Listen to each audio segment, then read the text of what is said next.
Good evening, ladies and gentlemen, and welcome to GameStar TV for the Blizzard ANZ Heroes of the Storm HGC qualifiers. We are into the playoff rounds. That's right, it's twice a week now. I cannot wait to get into it. My name is Kit Fox. It is an absolute pleasure to be your host for this evening. We've got an amazing team of talent tonight. We've got Crisis as producer. Skimmy is back as the play-by-play caster. Vandie is back as the analyst, and Avexium, as always, our faithful community manager and admin. Welcome to the teams that have actually qualified on Tuesday's event to be here tonight. It is, of course, Nomia, No Worries, Trump Sports, Morton's List, Sweet Dreams, Ethereal, Scripts and Scrubs, or formerly known as Ape Escape, if you were watching on Tuesday. And rounding out the list is Milkshakes. So welcome to those 8 teams. Now, we're going to be running things a little bit differently on the Thursday nights. Because this is technically the big leagues, we're going to do 2 rounds of best of 3 tonight. So that will be in challenge, and we'll have links to that up in the Twitch chat for your viewing pleasure later on. The way it's going to work is that maps will be drafted by the teams with the higher seed, choosing between the first map ban or the first hero pick. So the highest seeded team gets the choice to either take the first map ban or secure themselves the first hero, but they can only choose one. We're going to bang through the best of 3s tonight with minimal breaks, and of course it wouldn't be a GameStar cast without some viewer giveaways for our faithful audience in the Twitch chat. So what we're going to do now is we are going to open up a raffle. Thanks to our friends over at Blizzard ANZ, they've given us a few Diva bundle codes to give away tonight. So we're going to open up the raffle now. To enter that, all you have to do is go into Twitch chat and type !DVA. No full stop, just !DVA. We've got 2 of those to give away tonight, and we're going to be drawing those 1 each after each round of best of 3. We're going to jump straight into game number 1, and we're going to be bringing you Morton's List versus Sweet Dreams. Now, if you are anything like me, you love your Heroes esports, and what is ANZ Heroes without this man? We all missed him like a baby misses his blankie, and that is because he is so fresh that they named the hottest mixtape of the 2000s after him. I am, of course, talking about Andre Skimmy Olchin, and he is once again joined by his partner in crime, Corey, a.k.a. Vandie. Well, here we are, guys. It's been a long time coming, but we're back with double trouble. Twice the casting action for your entertainment. Back with Vandie, back on the microphone. How are you feeling for this one there, Corey? Oh, my God. So excited. It's been a while coming, and I'm just excited that we get to do it again. So we've got Morton's List up against Sweet Dreams. Now, these teams, both rivals in the past. Morton's List did usually take the cream in those engagements, but a lot of changes have happened between Season 2 and Season 3 with the roster shuffles. It's inevitable, always happens regardless of region, regardless of scene. But we're back once again to find out who is the strongest for week number 1 of the playoffs. We did actually have Sky Temple chosen by Sweet Dreams, which has allowed then Morton's List to get the very first pick. And we're here on Sky Temple with them going for the first ban.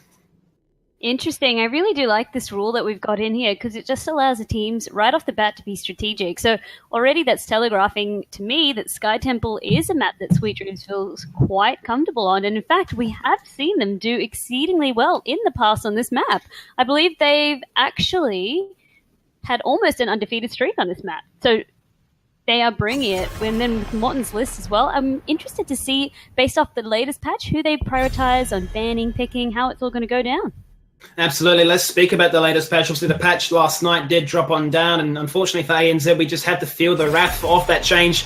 Get amongst it, get used to it, because that is actually going to be the patch that the teams will be playing on at the mid-season brawl. 2 big bans taken away there. No surprises, really, Vandie. Despite the changes, even Tua Nubrak himself still so damn strong with the Cocoon, but Genji really is the flavour of the month right now.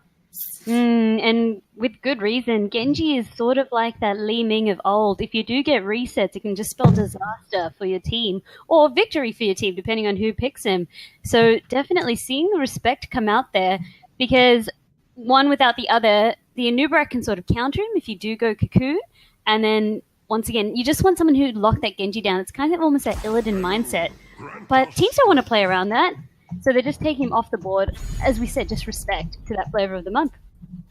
And it seems to be the common denominator really here that Malfurions is so damn strong, regardless of map, regardless of composition, does not give anything away so early on into the draft that you can just comfortably pick this way up. And I say with both Genji as well as the Nubrak taken off the board, it really does now cater to the likes of Greymane. There we go. Greymane and Arthur's both being paired together quite nicely. And that's just so much brutal damage front-loaded in raw numbers. I really like the synergy between Greymane and Arthur's, because Arthur's can really trap and get you stuck in that little frozen tempest that he creates, with then Greymane jumping in to secure the kills right there. But once again, Malfurion, we actually had a discussion based off who we thought the best supports were. Malfurion is sort of a no-brainer. He's just excelling so well at what he can bring to the table. He's got some CC where he can root you. He's got mana. He can give back mana. He's got the heal. And he also packs the silence. So he's kind of like a utility kit. He's an all-in-one Swiss Army knife. So that sort of leaves the one sort of S-tier support, and then it frees up the next support you want to pick. Depends on the map. But look at this. Interesting on the bans here. Very interesting. Potentially even odd to see that both of these supports are the ones that have been chosen. Uther, generally speaking, I mean, when he first got released with that new rework, people are thinking, is he a solo support? Is he still what he once was? Is he even a double support? I mean, we've seen a bit of a double support meta come around. It's slightly faded away with the Lily changes, but even with the changes to both Tassadar and Tyrande that dropped last night, potentially seeing them drop back into the fold of things, but it's not going to be the case right now. Oriel is going to be locked on in with the battery of Greymane to provide her with tons of energy. But let's see how they round this things out, because this is generally speaking what Morton's list like to do on the left-hand side. They like to just fight, skirmish, and bring it to you, but Sweet Dreams are saying we can do the exact same. Exactly. They've got that sustain there. Oriel getting powered up by Greymane. I'm really still just pondering the support bans, because essentially, were they worried that Morton's list would want to run dual support? But in saying that, were they also then worried that perhaps if they didn't ban a support, it's just giving them a broader pool to work with, Sweet Dream? So I'm just trying to understand why they did that. And that Valor pick, I like that as well. I was going to say, we might see a Gul'dan or a Valor come out for even more synergy with that Oriel. So this is going to be the front load when it comes to straight up auto attack damage offers to keep them all at bay. Greymane and Valor just to unleash absolute hell from above. And Oriel to just constantly dish out the heals. You'd imagine this final pick has to be desired to complete the trifecta, or potentially even Tassadar with the new changes. Now Tassadar with the shield, that was the big sort of pet peeve about it. It was the duration had been so significantly reduced that people felt it wasn't really worth the amount of skill that was sort of needed to be output for it to actually find that value. Okay, the lifesteal has been buffed. When you've got the Oriel, though, is it necessary? But there, to harken the global element, and especially with those changes, Vandie, surely is going to be a menace on this map. I really am keen to see how the new Dahaka plays out. I haven't yet seen him since the patch dropped. It's been a bit early. I want to see if he's back to his glory days, especially because of Nubrak, the respect band coming out. With that Zeratul on the board, I would have actually liked to see the Tassadar on their team, or perhaps even a Zarya to give their team a little bit more durability. I am glad that they picked another frontliner. I think they needed it. I just hope Dahaka's going to be able to give them enough CC when it comes to these skirmishes. So you got two extremely different compositions. We look on the right-hand side for Sweet Dreams. Their comp is all about early game, all about finding those leads, reaching level 10 and making sure they can just snowball from there. So from my eyes, that is looking like a pretty sound draft. If you flick it to the left-hand side and check out what Morton's list are rocking, they do have the Nazeba, which typically speaking is looking to reach those late stages of the game. If they fall too far behind, doesn't matter if you've got the power spike between the Zombie Wall and the Malfurion route, is it actually going to actually find any value? Exactly right. Once again, Nazebo, the reason why he can be so potent in the mid to late game is because of his talent choices. But to do that, you need to stack his passive. And if you're not spending enough time in lanes, but you're actually wandering around too much, it can really punish you in the damage output, in your scalability. So definitely, he's going to... Vicarek needs to make sure that he stays in lane, and he's got Demise backing him up, ready to get any sort of ganks to capitalize on his push. Well, here we go, Van. It's been a long time coming. I'm excited. You're excited. Let's jump on into things. Week number 1 of the playoffs for the Games of Summer 3, or Season 3, I should really say, for Heroes of the Storm. On the left-hand side, Morton's list, no stranger to the competitive circuit. We're going to kick it off here with Hacky playing at Tychus. Sashin leading the charge on Mirrodin. Demise is on Zeratul. Moops on Malfurion. And Vikarak rounds it out on Nazebo. And on Sweet Dreams, red team tonight, we have Ryumak on Greymane, Katori on Dahaka, Iceball playing Arthas, Gary on Oriel, and Hack on Vanilla. Now, one thing straight away that I want to talk about the fact is that Toad build has been locked in here by Vikarak, so looking to try and find some early game value, patch that weakness, which has already been made apparent. But Sashin straight away going in for the stun, the obvious level 1 in Brawl, and there's the power of the root and the Zombie Wall. First blood, just like that. Make that a double kill. We've got picks for days, they say. They are cropping on down. This is a farm, and they've got an agenda to set. Beautiful zombie wall right there. Exactly what we needed to see. And as you said, that Toad build with Vicarek. So exactly as we said, he wants to spend maximum time in lane. Get Katori having to sort of stay in lane to deal with that threat, because that is a global pressure that Dahaka can bring as well. We haven't yet touched on that. Dahaka so good at bringing extra experience if you try to rotate onto the objectives.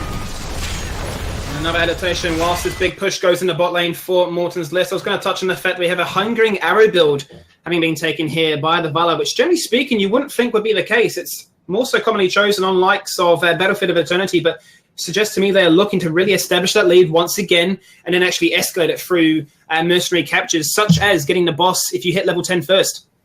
You're exactly right, Skimmy. That's exactly what that telegraphs to me. I don't know whether it'll be more effective as, say, going a traditional more the auto-attack build or the multi-shot build, but it definitely does have high burst potential as well, and perhaps that's what they're looking to do. They just want to get that pick. They have a lot of CC at their hands. They can just sort of unload the CC and get a pick that way. That's perhaps what they want to do with that. I mean, if you think about it in the sense that they have a grey main, they have an Arthas, they have this diving potential complemented by the Dahaka that can burrow in when need be. It adds that dueling capability. It allows you to essentially become that sort of ranged hybrid, if you will. And not to mention, Zeratul is, generally speaking, a counter to that Vala. So allows her, especially once level 13 has been picked up in the later stages of the game, when Morton's list come into their own, for him to still stay relevant on that Vala hero. Definitely. It's all going to be about Demise and Hack playing it out together, seeing who can sort of, I guess, hunt the other. It's going to be that cat and mouse game going on. Temples do activate in 10 seconds. This is going to be the interesting one. So we do have a small little lead for Morton's list right now, but is this going to be enough? The brawling capabilities of Sweet Dreams is so insane. If they can collapse on like this, Howling Blast does come out onto Sashin. Not the target they're looking for. Rather beefy in his nature, but Haki also, as Tychus, will be beefy too. Moose is going to be chilling around here, looking for the sustain, but that's really going to be the agenda for Sweet Dreams. Find the pick, get the kill, get the damage. Riomat, he's dropped so densely low so far. Demise is doing the wrap as well, but they do get the potential. They've caught the members out, Vandie. They've done the damage. This is wonderful. We can really see the sustain coming out of Oriel here. And look at that stun going out now, Skimmy. Perfect. And Iceball just surviving on the skin of his teeth. But really, okay, where they got punished right there was Oriel can heal multiple times. Icebolt sticking around a little bit too long, and Demise is on the prowl. He had him in his sights, but that's just unlucky. He's picking up. I mean, yes, they lost the fight, but that's good on Demise to sort of capitalize where he could. But really what I wanted to touch on, Oriel, yes, you can heal multiple targets. Malfurion, only a single target. That's a weakness that they're sort of exploiting here. Well, a big focus on that mid-temple. The top temple was barely being touched. Dahaka still sitting there pretty soaking. Has actually gone for the recall. Will have the burrow available if need be. But the focus really was on making sure you get as much value, get the XP from those final shots, and secure the deal. But yeah, Icebolt a little bit greedy if you think about it in that respect. To actually stick around and be sniped off by the Zeratul there. And they are now going to collapse into this top one. It's looking like it's going to be another huge clash. Look at that zombie wall going out. And a zombie war, the combination between the two is just so monstrous. You just have to be so well versed in dealing with it. And right now, it seems that the agenda is being set by Morton's list. Come on at us, bro. Demise jumping on in. The zombie wall could have been huge. It doesn't find value this time. It doesn't have the synergy between the supporting moops, but still, they're finding themselves a small lead so early on, Vandie. They're half a level up on their counterparts. That's perfect, but look at Sweet Dreams now. They know that they're not going to be able to win the objective. They've instantly rotated to lanes. They know that they want to capitalize on making sure that they don't lose as much experience as possible. So once again, they're playing this very safe. They know how to play this map. It's really telegraphed quite clearly with how Sweet Dreams is playing it out. And straight away, they're going to go for the agenda. We talked about the mercenary game being a big focal point for Sweet Dreams, and that's exactly what they're going to do. Going straight for these giants, no hanging around there. And this is usually a tactic that's sort of deployed very early on if you're either looking to invade your opposing team's giants, or even if you just want to well choreograph your night camp later on, especially because they had the global against the Morton's list side. Would not be surprised to see them rock that kind of strategy. Correct. I mean, Morton's list does have a slight experience advantage going into this, but it's all going to come down to, I guess, the next temple to see who will be put further up ahead. And they're getting a nice strong push down here with 5 members of Sweet Dreams hammering down. It's caused a rotation now from Morton's list. Yeah, and this is huge. This is actually something they can really afford to do, given the fact that they have the Dahaka, because Nazebo was pushing top the entire time, feeling like he is getting an advantage, feeling like he can do something about it, but straight away Dahaka comes back in there, negates it, really kills on down that Night Camp that was trying to find some sort of sweaty value, but it's not going to be the case here.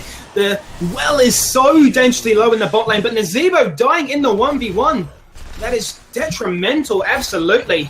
And you just cannot deal with the global power. Oh, Skimmy, that's exactly. He could not afford to die there. Katori showing us that Dahaka is in a good place now. Dahaka is back. Feels good. But actually it doesn't, because we don't like to deal with Dahaka. He's just such a nuisance. He's like a race car, boosting around you when you don't want to have a booster in your face. It's like a Ferrari when you're still driving a Prius. You hear that roar and you just get a little bit of that, oh no. I know what's happening here. And again, we're actually seeing now the opposite happening now with 14 members of Morton's down. They've got their giant camp. They know that they've seen Sweet Dreams rotating around. So instantly they now want to capitalize and get that push going. With that temple now, bottom well, it's a bit of a deja vu moment, to be honest, Vandie. It's actually going to work out really in favour of Morton's list because they did take on down that well. And the well, you might not think of it as too much of a big deal, but it really does allow you to sort of stick around in these big extended skirmishes. Level 10 is just on the horizon right now for Sweet Dreams. It's what they wanted. They want to reach that power spike. They want to blow somebody up and assert their dominance. We've seen it from time and time again through so many different teams. They hit 10, they force the boss, and their opponents just cannot deal with it. It's that snowball effect happening, definitely right. And that's some respect coming out from Morton's list. They're keeping a close eye. Yes, 10 has been acquired now. And seeing what ultimates have been picked, we've got Adaptation, Army of the Dead, Crystal Aegis, and we're still waiting to see what Valor. And ooh, okay, Greyman's gone for go for the throat now. He has gone cocktail build, so he's going to poke, and then finish it off. Go for that execute there with go for the throat. That's interesting. Curse Bullet is such a powerhouse, especially in its current state, that you'd be surprised to see him not go for that one. But I suppose in this current version, that's what they're looking for, which is raw damage, and that's exactly what's going to happen. He's going to get taken on down. He feels the wrath of the raw damage. 4 members collapsing onto him, saying we can hit level 10. We don't care about the temple. We care about the kills, and the rotations work in their favour. Morton's list have a score to settle. It's really interesting. When you are having these rotations, yeah, okay, you don't need 4 people or 5 people down at the temple. So generally what happens is you send 2 down there and then you all rotate to lane. They actually capitalized. Morton's list anticipated that, and that's how they picked out that Grey main. It's so, so clever. They're really reading the map. They both know on a higher level, I guess, what each sort of team is going to be their next move. It's interesting though, because he has gone for the cocktail build. It's not, generally speaking, the best map for the cocktail build. You can see already he's only got 2 stacks out of the 15 required for that, but that's really going to be the case right now in the top lane because we interrupted. Big Detainment Strike finds Morton. Odin has been popped in the back line to try and force Morton's list an advantage of some sort of effect if they can find that. Rio Mac is going to get absolutely bodied by the front-loaded damage. He jumps on in. Twilight Dream is huge, and that is so well versed, but the Aegis is perfectly timed from Eri, making sure that he does not get bursted down. Burrow ensures Katori lives, and they get a huge trade in their favour. 3 for none. Sweet Dreams really bringing the power. And his device ready. He wants to try and do the inevitable, but he's just bitten off more than he can chew. Didn't have enough burst damage right there with the Oriole ready to top up Ryumak, but he was hungry for that kill. Really, you know now with Demise, if you're staying around with low health, he's going to try something. He's got the character to definitely get in, get out.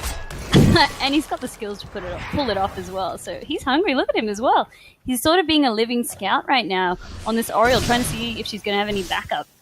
Yeah, that's what we know Device loves to do. Play those sort of sweaty playmaking heroes. Look to try and make a play, make something happen, and sort of bend the will of the game in your favour, right? He wants to make something happen. Generally speaking, you see him on the Li Ming, but in this case here, Zeratul still with so much impact. And coming into level 13 for Sweet Dreams, the next temple, it's going to be a split between 2, Vandie. This should surely still play in favour of Sweet Dreams at the global. Exactly, and look at how much pressure now Sweet Dreams has. If they get this other siege camp, look at how much pressure they're going to get on that bottom lane, and Morton's list can't leave that uncontested. In fact, they're starting boss now. This is a risky play.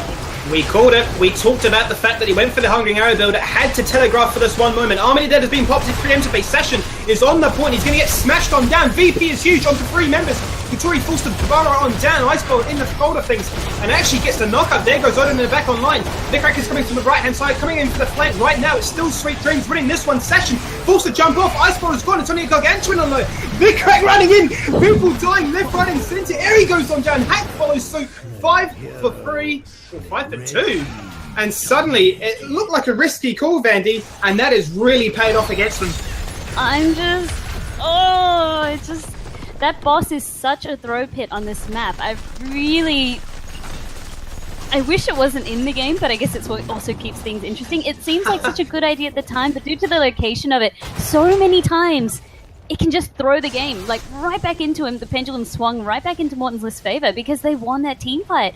Hacky doing so much damage on that Odin. He was relatively untouched, and as we sort of saw, it didn't matter that, Zeratul had fallen. It didn't matter that the others had fallen, but the damage was still alive and pumping out. You can see the gamble that they took from that one because they had double giants pushing in the bot lane. If boss had been picked up as well, not to mention the temple on top of all things said and done, that would have been a keep in the bot lane dead for sure, but they rolled the dice and the dice did not play in their favor. The gamble was lost and now they've got to pick up the pieces. Suddenly a huge 2-level lead up against them and Morton's list can stabilize, and they're getting dangerously close to that later stage of the game where really this Gazebo starts to come into his own. Yeah, exactly. All the while, they've also got a talent advantage now, so they are actually in a good spot if they do want to force something. In fact, they perhaps do, because look at their aggressive positioning now. Yeah, Gary the Goat there in the back line punching on down with those sweet candy canes. He's just going to be here to soak up some tower shots. Why or not?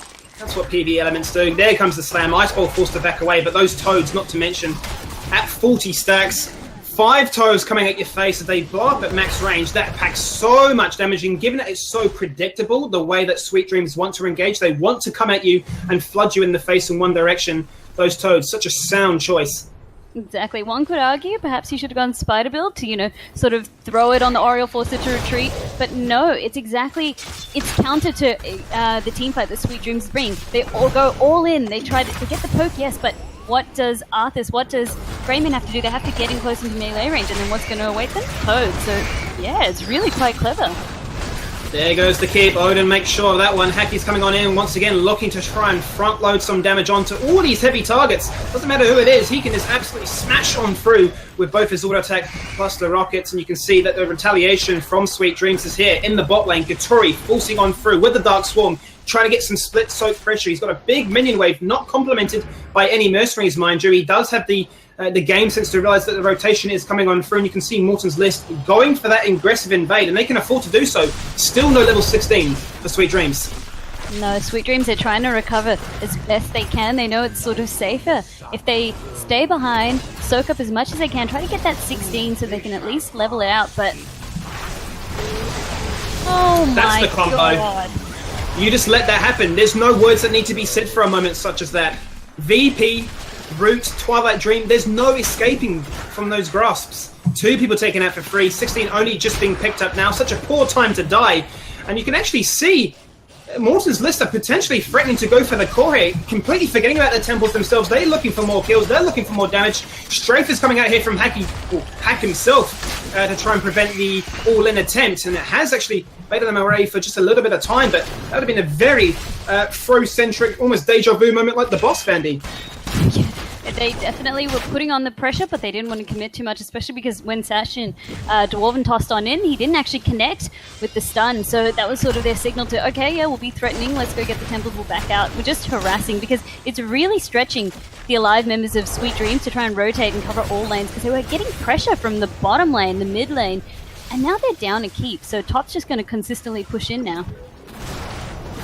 It's rough for them right now. They're in a bit of a rough spot in terms of trying to find the fight when they need to. Okay, one big advantage for the fact is that they have no Twilight Dream. Iceblock was just consumed by moves. They're baiting out from the Howling Blast. Odin in the backline looking to do work. Adaptation already being popped.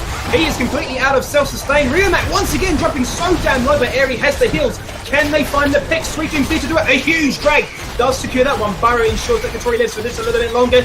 Demise is on the brow. He does find Riomac. Beautiful snipe from that flank on end, and it's going to be Vikrak once again being taken on out, but Nazebo pays the price. It's a 2-for-1, this time in favour of Sweet Dreams. They're finding the value, they're finding the ability to stick in this game despite 20 being so close to Morton's list.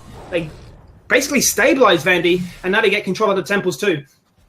Beautiful fight by Sweet Dreams there, exactly as we wanted it to play out. They saw the opening that they needed and they went for it, and Katori being such a good nuisance on Dahaka, just getting right in there into the backline, making sure that he was consistently ceasing up Hacky with the drag every chance that he got, and just whittling them down, asking them to focus all their damage on him so so that his teammates in the backline could then do the same to Morton's list. This is scary, Vandie, because there's no ultimates up for the side of Sweet Dreams at all. They only have the Aegis for insurance if they need to keep a target alive. Icebot is getting absolutely smashed on through, and they force out the Aegis very early on. Twilight Dream is there. It does come across, but it's not enough. They do manage to still stick around, and it was Sweet Dreams, despite the ultimates being consumed from Morton's list, still winning the trade. They get the temple shots. They're still sticking around here, and despite 20 being so close for Morton's list, Sweet Dreams just do not care. Sweet Dreams, they know it's going to be do or die because they're just going to bleed out with the temples. But oh, look at that gorgeous grab going out. If they can get Sashin, the VP. And a moment like that, that's when you really wish you had the cursed bullet. Go for the throat, literally scratched him. He put a plaster on it and he ran literally away. He didn't seem to care too much. Cursed bullet really gets its strength through that percentile-based damage, and especially on a tank, you hear the noise, that little whoop, and then you see the chunking happening, and oh my god, but look at this. They were not expecting such an aggressive comeback from Morton's list. This is something we're so used to in this map. Moops once again baited on the map there with the Twilight Dream once upon a time. This time Eri caught in the exact same space right by the boss. He pays the price. That boss is tainted when it comes to these two teams. And now this is Morton's list looking to pick up the boss, this time on their terms for their win condition with level 20. And they can siege on through the bot lane and essentially secure the win.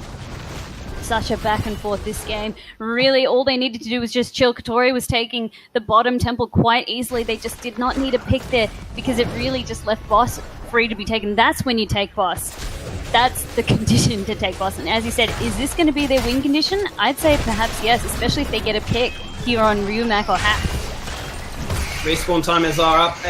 Oreo up in 5 seconds. They will have ultimates available as well. Meter dead for when Arthas is up in 10. Session looking for the snipe potential. He's looking for the stun. Does not connect. Demise is in the front line looking to try and get it. He does get the kill. Demise, beautiful stuff. Start things off there by taking out the key target of the Valo.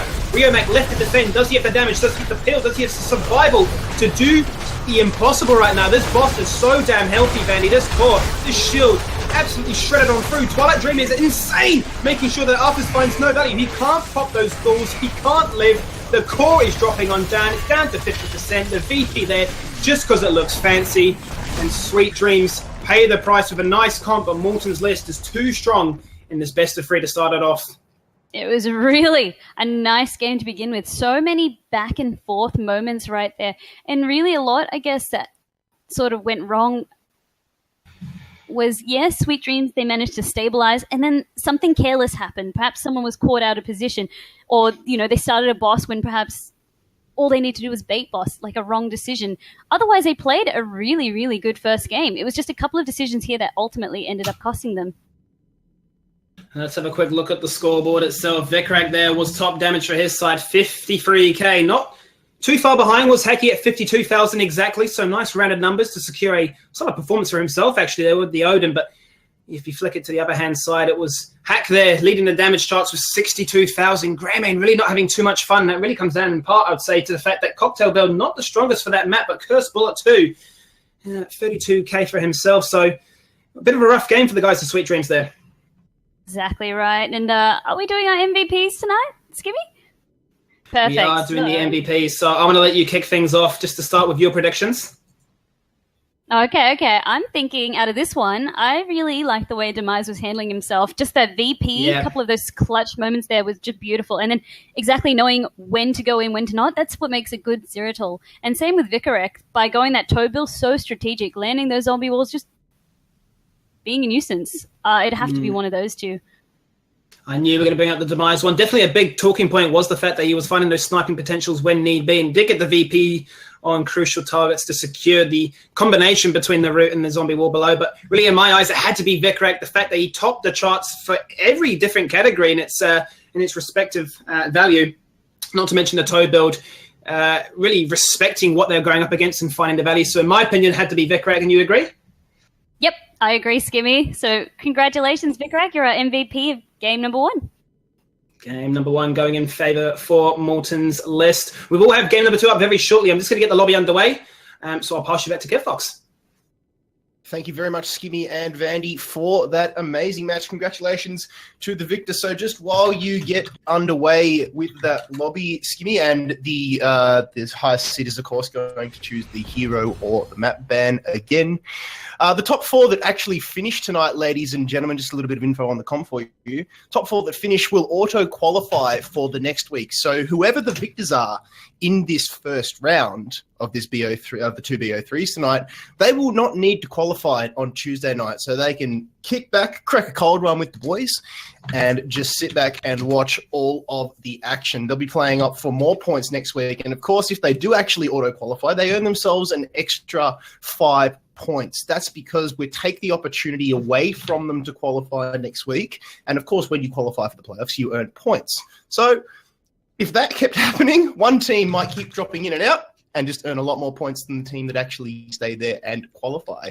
We will be giving away a Diva bundle at the end of this best of 3, ladies and gentlemen. So if you have not done so already, make sure you're following the channel in the top right-hand corner of the screen there, and then type !DVA into the Twitch chat. We've got 2 of those to give away tonight, thanks to our friends over at Blizzard ANZ. But we're going to throw you back now to your casters, Skimmy and Vandie, for game number 2 of Morton's List.